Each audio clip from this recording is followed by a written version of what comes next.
So I just got a little bit of glass on there. We're gonna make a really large Murrine sculpture solid.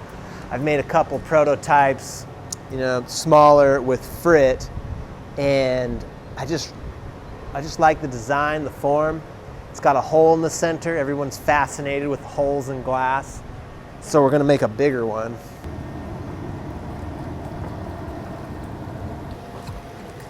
I'm getting more and more glass with each gather, and it gets exponentially larger with every gather. These are kind of inspired from my starfish.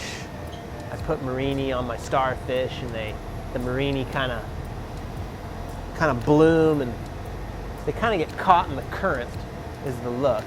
So I want to just do that on a larger scale. Matt's my assistant here at the shop, and he's burning in the paper so that when we go to use it, it's got a little bit of carbon on the surface, and that way it doesn't stick to the glass.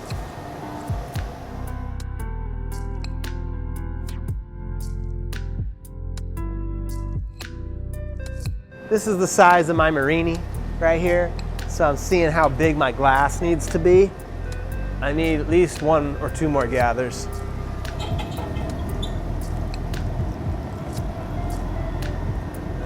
All right, coming out.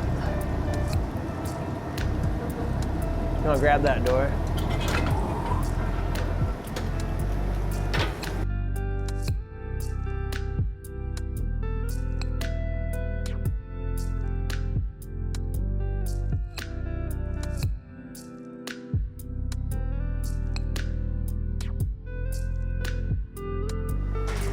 So we're getting the glass hot to the core because it's got to be the same temp all the way through, really soft, molten. I had to let it get cold to get more glass on top. Now we're heating it back up so that when we shape it, it just kind of like is easy to turn into a disc. All right, bring it back out, Matt.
All right, so we just finished that sculpture. I don't even know what I'll call it, but I wanted to get more glass all over the whole piece, but I didn't have enough in the furnace and I didn't think I could get it out. But I think it was really beautiful and colorful. I think it'd be a cool series. I was hoping to get the hole bigger. It just, I don't know, prototype, never made one that size.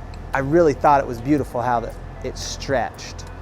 And it looked kind of like my starfish, which I was going for, just on a larger scale, more abstract.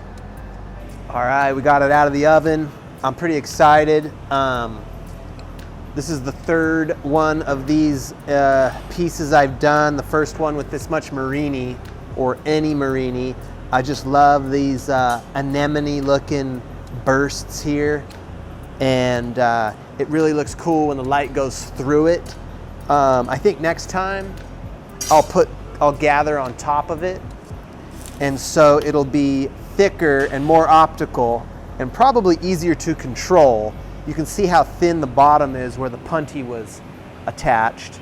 I think I'm gonna grind the bottom and glue it to a crystal piece of glass, crystal base. Check out my website for it to be finished. I'll probably be done next week. But thanks for watching. Be sure to subscribe, like, and share all the videos. I'm John Gibbons. Have a great day.